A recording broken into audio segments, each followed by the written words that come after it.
ॐ अज्ञानतिमिरान्धस्य ज्ञानाञ्जनशलाकया चक्षुरुन्मिलितं येन तस्मै श्रीगुरवे नमः। श्रीचैतन्यमनोभीष्टं स्थापितं येन भूतले स्वयं रूपा कदा मह्यं ददाति स्वपदान्तिकं।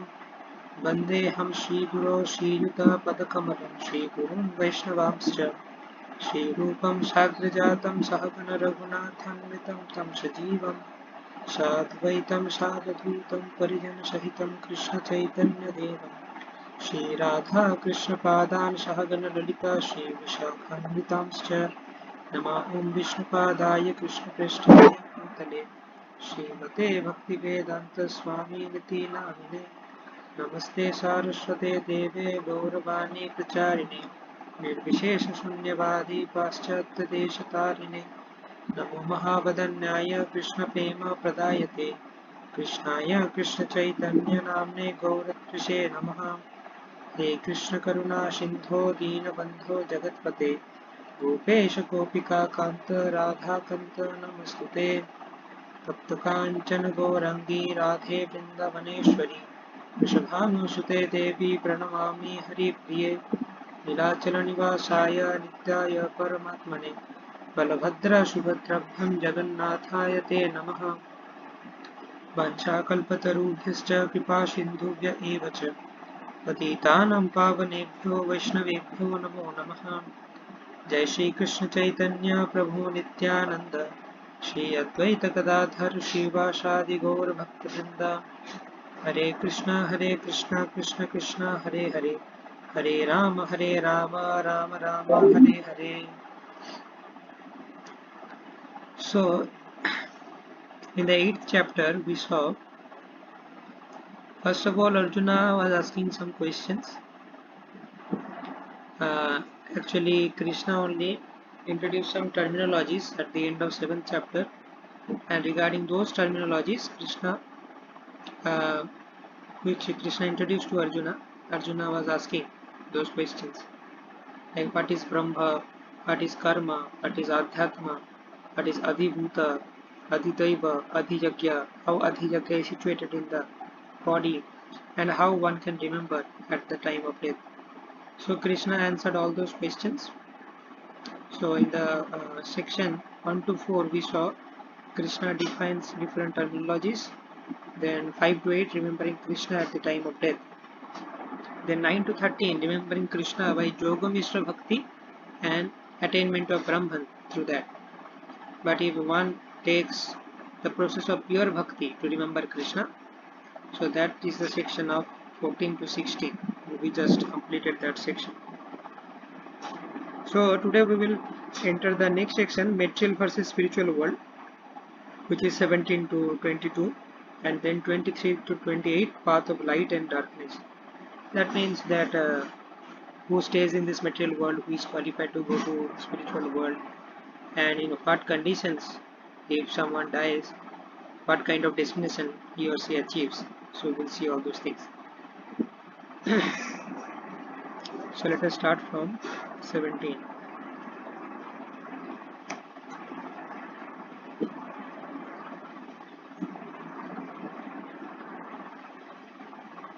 Yeah. सहस्रायुगपर्यन्तम् अहर्यद्ब्रह्मणो विदो रात्रिमियोगासहस्रन्तं तेहोरत्र विदो जना. By human calculation, 1,000 ages taken together form the duration of Brahma's one day, and such also is the duration of his night. So, Sahasra Yuga Paryantam Aharyad Brahmano Vidu. So, the concept of time in earthly planetary system and planetary system of Brahma is different. So, basically, our universe has 14 planetary systems, and we are on the middle planetary system, which is earthly planetary system, or it is called Bhuloka. There are 6 lokas above Bhuloka: Bhuvarlok, Swarlok, Maharlok, Janalok, Tapalok, Satyalok, and 7 lokas beneath the Bhuloka: Atal, Vital, Sutal, Talatal, Mahatal, Rasatal, Patal. So we are in the middle portion. But when we go upward, vertically upward, the speed of time decreases. Like if you go to Swargaloka, one day in Swargaloka is equal to 1 year in earthly planetary system. So time is flowing very fast in the earthly planetary system, but that duration of 1 year is only about 1 day in Swargaloka. If you further go upwards up to the Brahmaloka, then the speed of time further decreases, and 432 crore years in earthly planetary system is equal to 12 hours of Brahma. So we know 12 hours of Brahma means one kalpa. That means 1000 Divya Yugas. One Divya Yuga means Satya, Treta, Dwapar, Kali. The duration of Kali Yuga is 4,32,000 years. Dwapar Yuga is double of Kali Yuga. Treta Yuga is 3 times Kali Yuga. And Satya Yuga 4 times Kali Yuga. So if you combine Satya plus Treta plus Dwapar plus Kali, it comes 10 times Kali Yuga. That is 43,20,000 years. Now multiply it by 1000 Divya Yugas. It will come 432 crore years. So that will be equal to 12 hours of Brahma. So that is called one kalpa. Right? So 1000 ages means Divya Yugas. Taken together from the duration of Brahma's one day, and such also is the duration of his night. So the times are different. Avyakta Vyaktaya Sarva Prabhavanti Aharagame Ratyagame Praliyante Tatrai Vyakta Samagyate. At the beginning of Brahma's day, all living entities become manifest from the unmanifest state, and therefore, when night falls, they are merged into unmanifest again. So, what is this unmanifest state? Unmanifest state means that everything goes into the body of Mahavishnu. So, that is one kind of unmanifest state. Another kind of unmanifest state is when everything goes into the body of Garbhodakashai Vishnu.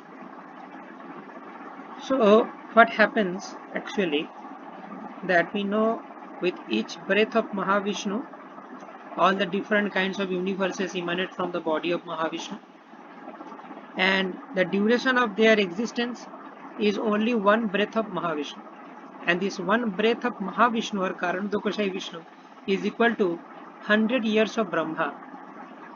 It is that Brahma whose 12 hour equal to 432 crore years in earth. So this Brahma lives up to 100 years according to his calculation, and according to earthly calculation the lifetime of Brahma comes about 311 trillion years 40 billion years. So you know 10 to the power 6 is million, 10 to the power 9 is billion, and 10 to the power 12 is trillion. So 311 trillion years 40 billion years, this is the duration of Brahma's life according to earthly calculation, and this huge time period is only one breath of Mahavishnu, and this is the duration of existence of one universe, right? So one universe is created from the body of Mahavishnu. It exists for 311 trillion years 40 billion years, or 100 years of Brahma. Then it again goes into the body of Mahavishnu. So this is called Mahapralay, when the universe is completely devastated. But in between also there are temporary destructions in each day of Brahma. After each day of Brahma, when night of Brahma appears, we know that 12 hour of Brahma is equal to 432 crore years. So that 12 hour is daytime for Brahma. And similarly, another 12 hour is night for Brahma. And in that night of Brahma, every night, everything goes into the body of Garbhodakashai Vishnu, who is inside that universe. So what happens that after 311 trillion years, everything goes back to the body of Mahavishnu. So this 311 trillion years, 40 billion years, this is a very large time period. But within that, in every day of Brahma, all the planetary systems are created, and when night of Brahma appears, all those planetary systems are again uh, they are annihilated, and they enter into the body of Garbhodakashai Vishnu, and Brahma also enters the body of Garbhodakashai Vishnu, right? So this is called partial dissolution, and this is the meaning. When the night falls means when Brahma's night comes, they are merged into unmanifest again. So here the unmanifest means everything goes back into the body of Garbhodakashai Vishnu. Text 19. भूतग्रामास एवायं भूत्वा भूत्वा प्रलीयते प्रत्यागमेव स पार्थ प्रभवति यः रागमे. Again and again, when Brahma's day appears, all living entities come into being, and with the arrival of Brahma's night, they are helplessly annihilated. So it is like we go to office and we set up everything. We open the laptop, we turn on the light, and we set up everything, and we work for the day.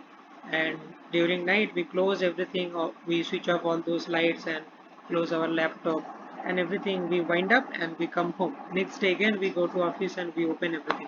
So like that, when night of Brahma appears, all the universes along with Brahma they enter into the body of Garbhodupashai Vishnu, and in the next day of Brahma, again that lotus flower sprouts from the navel of Garbhodupashai Vishnu, and Brahma again takes birth, and then Brahma creates all these different planetary systems.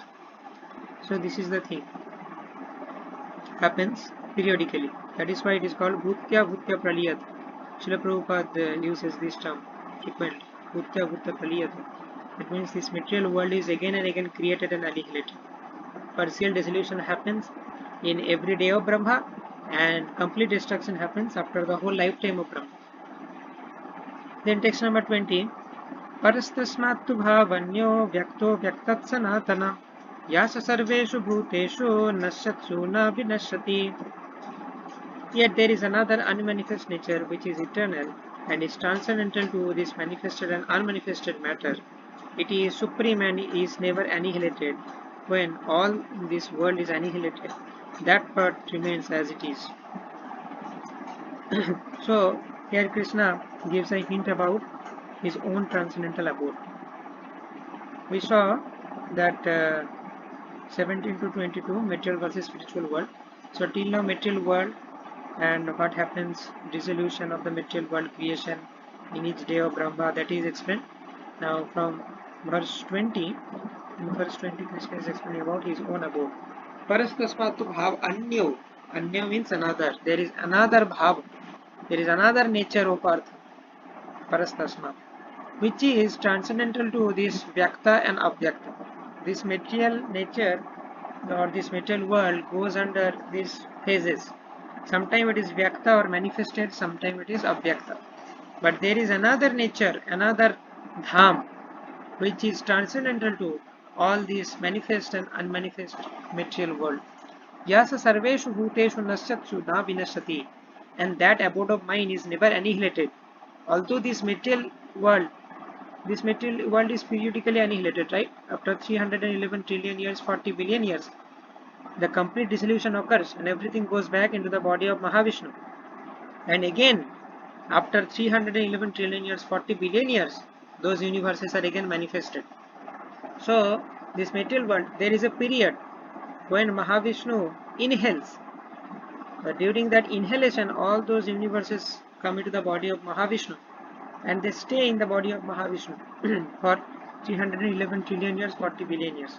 So in that period, during the inhalation of Mahavishnu, there is no material world. But still, the spiritual world is always there. There is no time when spiritual world is not there. So that is why Krishna is telling, Yasa sarveshu bhuteshu nasyatsu na vinasati. If everything is annihilated in this material world, that nature of mine is still remains as it is. Avyaktoksara ituktastamahū paramam gatim yam prapyanani vartante tadhama paramam mama.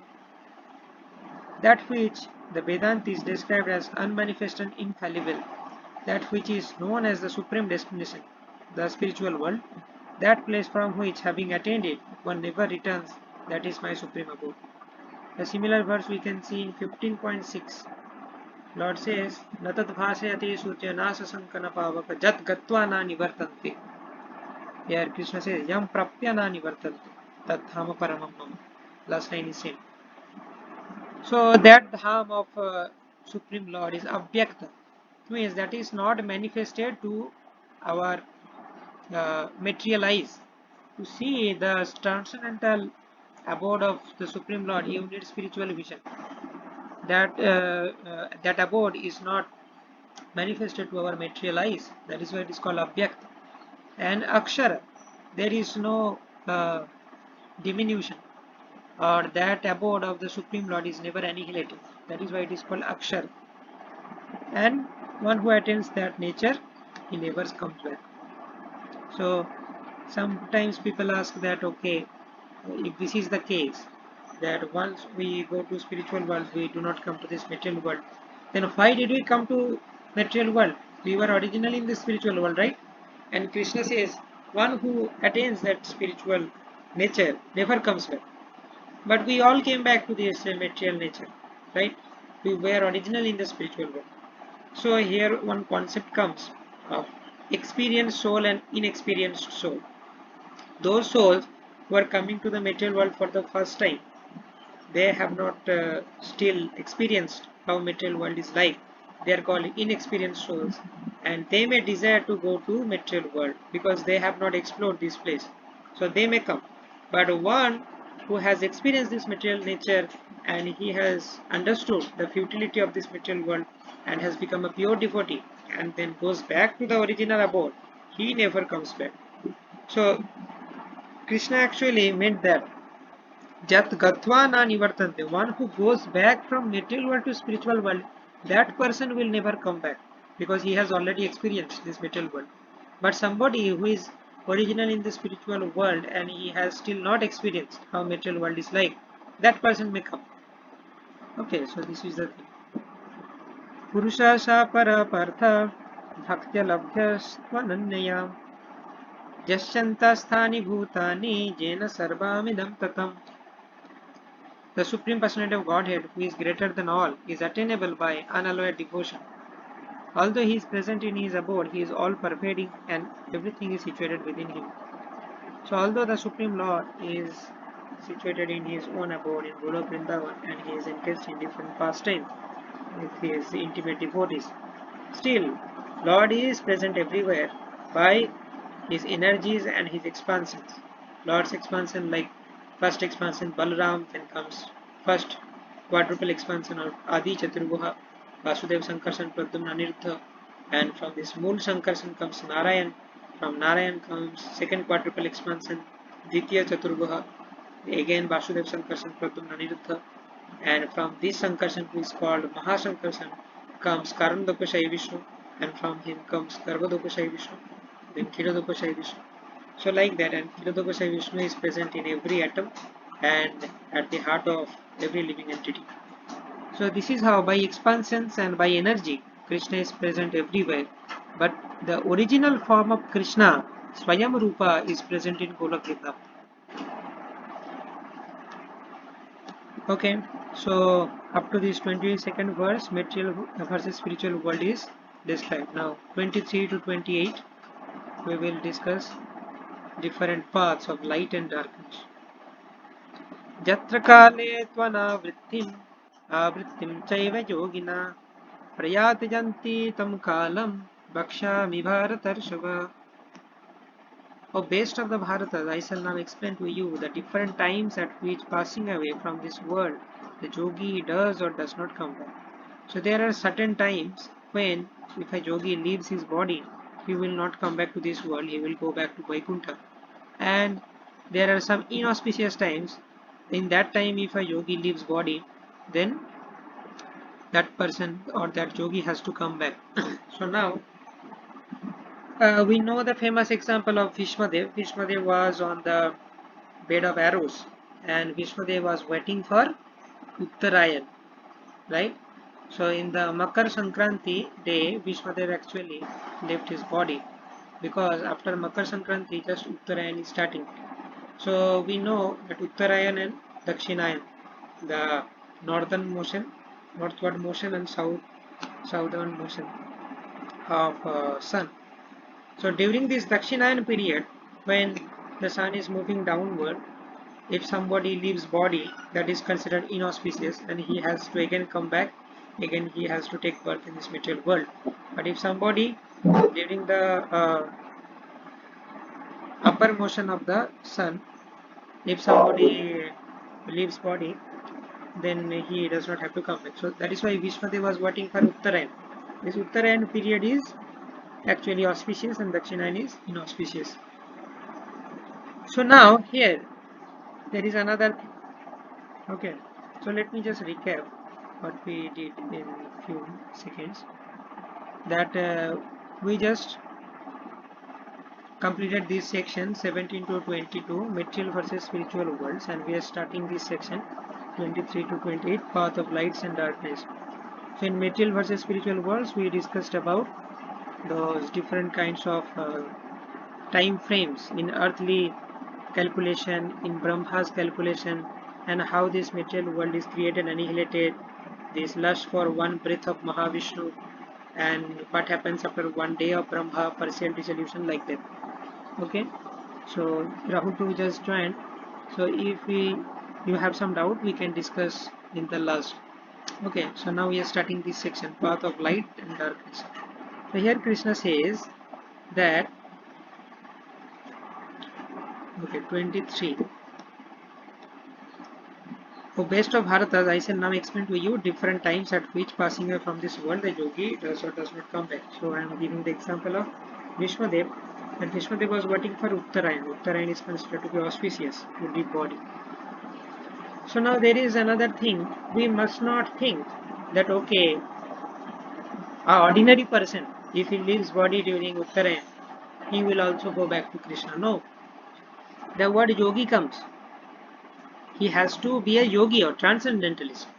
Then only all these auspicious and inauspicious periods will work.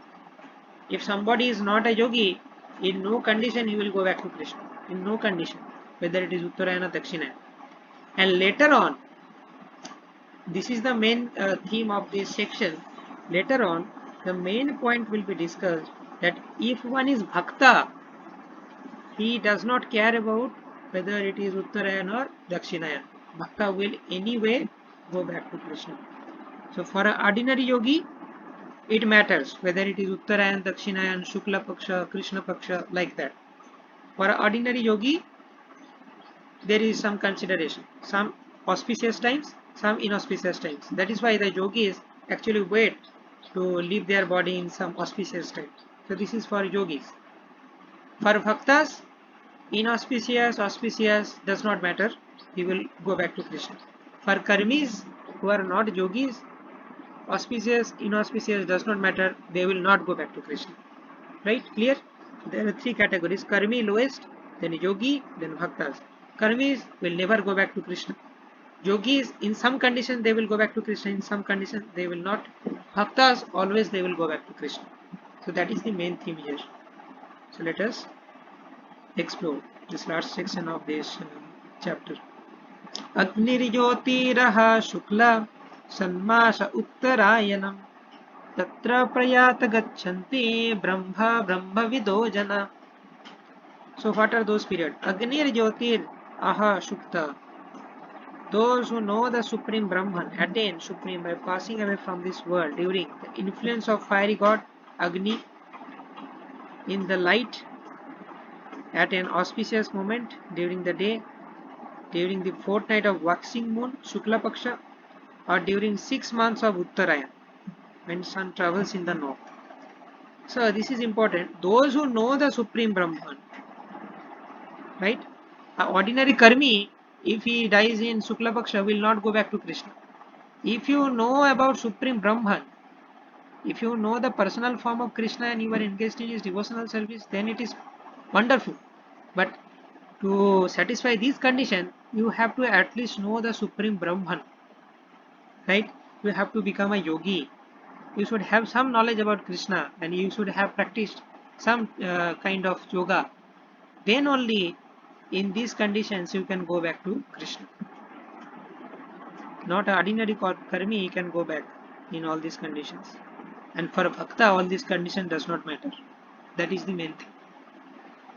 Dhumo ratristhatha Krishna Shanma Shadakshināyanam Tatra Chandramasham Jyotir Yoga Prapyani Vartate. The mystic who passes away from this world during the smoke, the night, the fortnight of the waning moon, 6 months when the sun passes to the south, reaches the moon planet but again come back. So in these conditions, if one dies, they go to moon planet, but they have to again come to this earthly planetary system. But in the above mentioned conditions, with the previous verse, the yogi can go back to Krishna. Shukla Krishne gati yete jagata shashvate mate ekaya yatyana vrittam anyaya vartate puna. According to Vedic opinion, there are two ways of passing away from this world. One in the light and one in darkness. So there are two ways. One is Devjan and one is Pitriyan. So Devjan means the path of light and Pitriyan means the path of darkness. So this is nothing but what is explained in the previous two slokas, right? When one goes back to Krishna, that is called Devyan, and when one comes back to this world, that is called Pitriyan, or the way of darkness. When one passes in light, he does not come back, but when one passes in darkness, he returns. Naite Shruti Parth Janan Yoga Muhyati Kaschana Tasmat Sarveshu Kaleshu Yoga Yukta Bhavarjuna. Although the devotees know these two paths, O Arjuna, they are never bewildered, they are therefore be fixed always in devotion. For devotees, these paths never matter. They are not bewildered. They are not after leaving the body in some auspicious moment. They are ready to leave body in any moment when Krishna wants. Their main business is to be always fixed in devotion. And therefore, for a devotee, all these paths does not matter. So this is important purport. Someone can read this. Okay, Srinivas Prabhu, you read.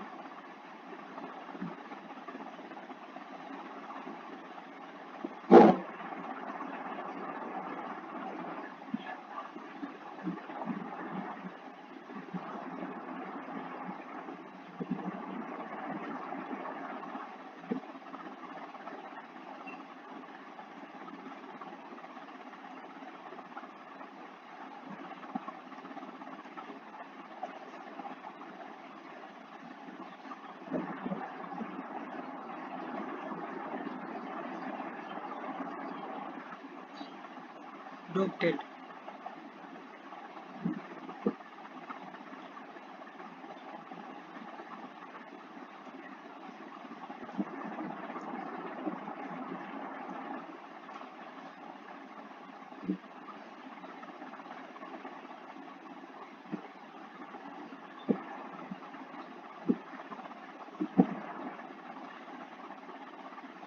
Yatharham Upayanyata.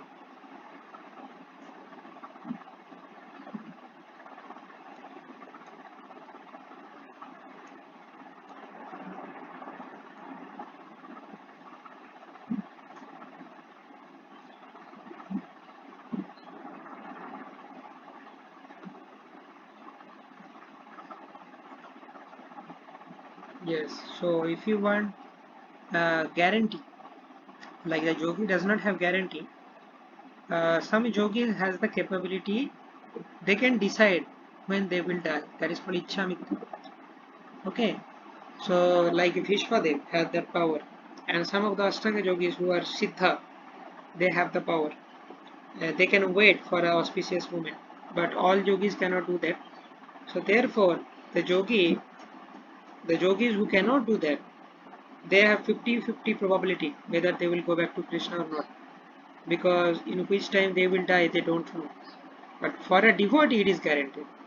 So if you want to guarantee, you have to become a devotee. The next verse is very very important. Vedeshu yajneshu tapassu chaiva daneshu jat punya phalam pradishtam atyeti tatsarvamidam viditva yogi param sthanam upaiti chatyam. You can repeat after me one line. You can unmute and repeat. Okay. Vedeshu yajneshu tapassu chaiva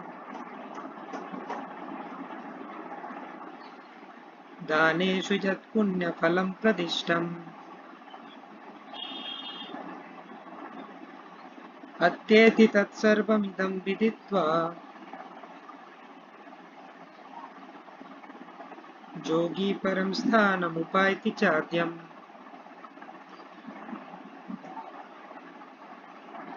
Yeah. So what it is telling, Vedeshu, Yagyeshu, Tapashu Chaiva. So there are 7 cases in Sanskrit, and Vedeshu, this is 7th case. This means Adhikaran Karak. Vedeshu means in the study of the Vedas, right? Yagyeshu means in the performance of Yagya. In means Adhikaran. Tapashu in undergoing different types of austerities. Chaiva. Daneshu means in giving charities. Yat punna phalam pradishtam. Whatever pious activities. Atyeti tat sarvamidam viditva. One can transgress or one can transcend all those different kinds of, one can surpass all these benefits attained by the study of the Vedas, performance of sacrifices, austerities, charity. By what? Atyedit tatsarvamidam viditva yogi paramsthanam upayati chati. So here, yogi knows that by performance of devotional service, one can surpass all those things, the study of the Vedas, the performance of sacrifices, austerities, and charity. Right?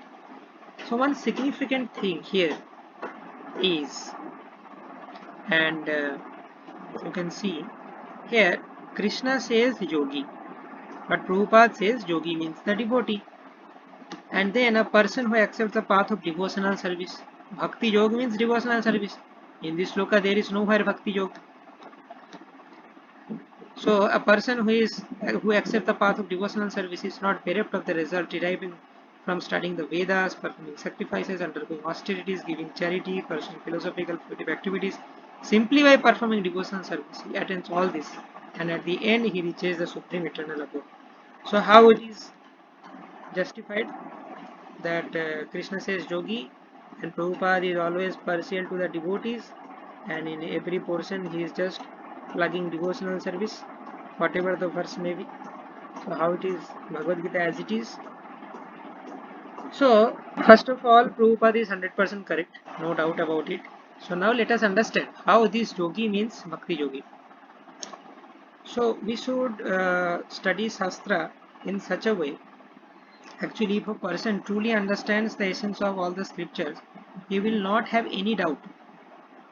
The person with poor fund of knowledge will see many contradictions in Shastras.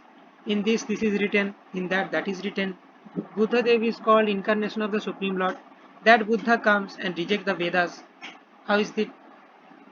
Shambhu or Lord Shiva is a great devotee of Krishna. He comes as Shankaracharya preaches Mayavad. Contradiction.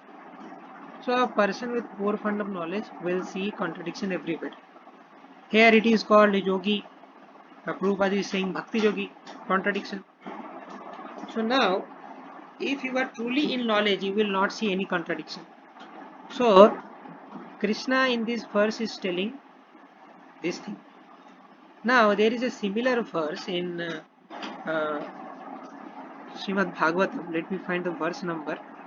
It is actually Aho bata swapachato gariyan jajjuhagre vartate namatupyam te pusta puste juhu vushasnurarya brahmanuchuh nama grinanti yeche. So this is teachings of Kapil Deva. Let me find the verse number. Aho bata 333.7. Yeah. Let me project that. 333.7.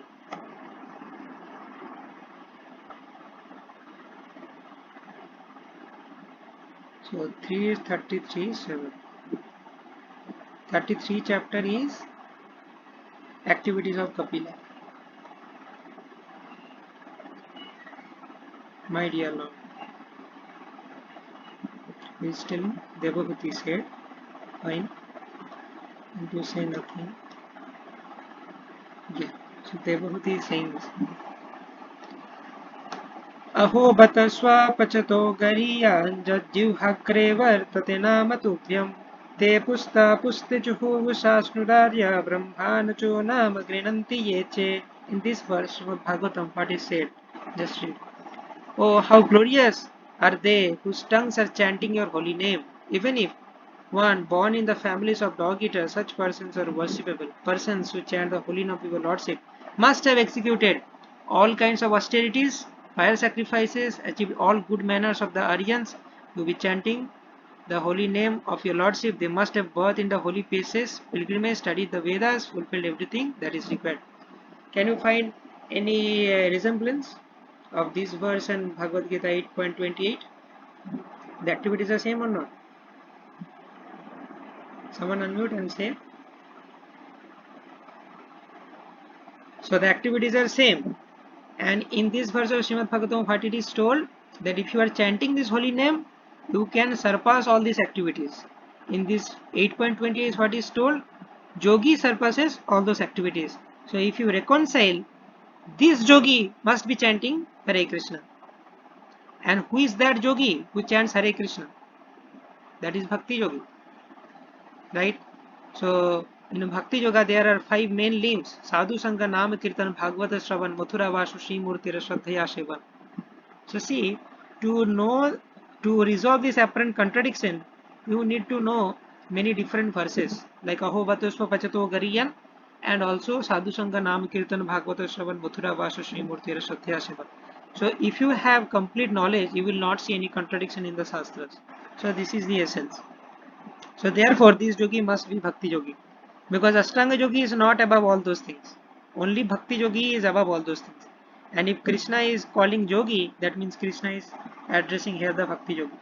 In the 7th chapter also we have seen that Krishna was praising the Jnani, that Jnani is my favorite. But in other places Krishna tells Bhakta is my favorite. So that means that Jnani must be Bhakta, and Krishna himself reconciles that in 7.19. Bahunam janmanamante jnanavan mam prapaddate vasudeva sarvamiti samahatma sudurlava. So that Jnani refers to Bhakta, this Yogi refers to Bhakta. So this is how we can reconcile. So our Acharyas, Prabhupada already knew. The analysis which I did, Prabhupada did not do that analysis in the purport. Okay, Prabhupada directly told that this yogi, Krishna is trying to mean Bhakti Yogi. Now if you doubt Prabhupada, if you doubt Acharya, then it is very disastrous. So therefore I gave you the complete analysis why this yogi is Bhakti Yogi, why Prabhupada is right. So Prabhupada already knew that Krishna is telling about Bhakti Yogi. So directly he gave in the translation purport. But if you want to analyze, I just gave an example. So therefore never doubt Srila Prabhupada. Apparently we may think that Krishna is telling this, Prabhupada is saying this, but actually whatever Prabhupada is telling, Krishna is actually meaning that only. So that is the thing. So now this chapter 8 is complete, and here the supremacy of Bhakti Yoga is established again. In this chapter 7 to 12, Bhakti Yoga is being explained. Right. Here also Krishna mentioned final verse that Bhakti Yogi surpasses all different activities. And another important verse which I wanted to show you, that is also similar. So that comes in Mukunda Mala Stotra. Let me find if I can find the verse 21. Mukunda Mala Stotra. Verse 21.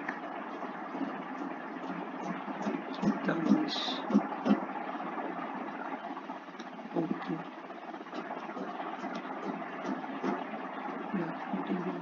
Yes, very nice.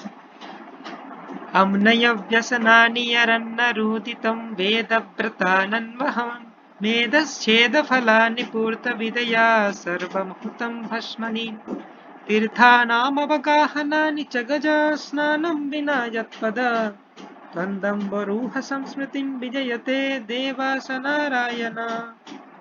All glories to Lord Narayana. Without remembrance of his lotus feet, the recitation of the scriptures is merely crying in the wilderness. Regular observance of severe vows enjoined in the Vedas is no more than a way to lose weight. The execution of prescribed pious duties is like pouring oblations onto ashes, and bathing in various holy sites is no better than elephant bath. So Amnaya Abhyasanani. Amnaya means the revealed scriptures. Abhyasanani means study. Study of the revealed scriptures is only Arannaruditam, means crying in the forest. If you cry in the forest, nobody will listen. So crying in the forest is an useless activity. Now study of the Vedas are useless activity.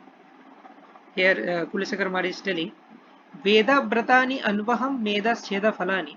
Following different Vrata, Upavas like Ekadashi Vrata and everything, that is merely to reduce fat. There is no spiritual benefit. So apparently Kulashekar Maharaj is contradicting. We know study of the Vedas are very good.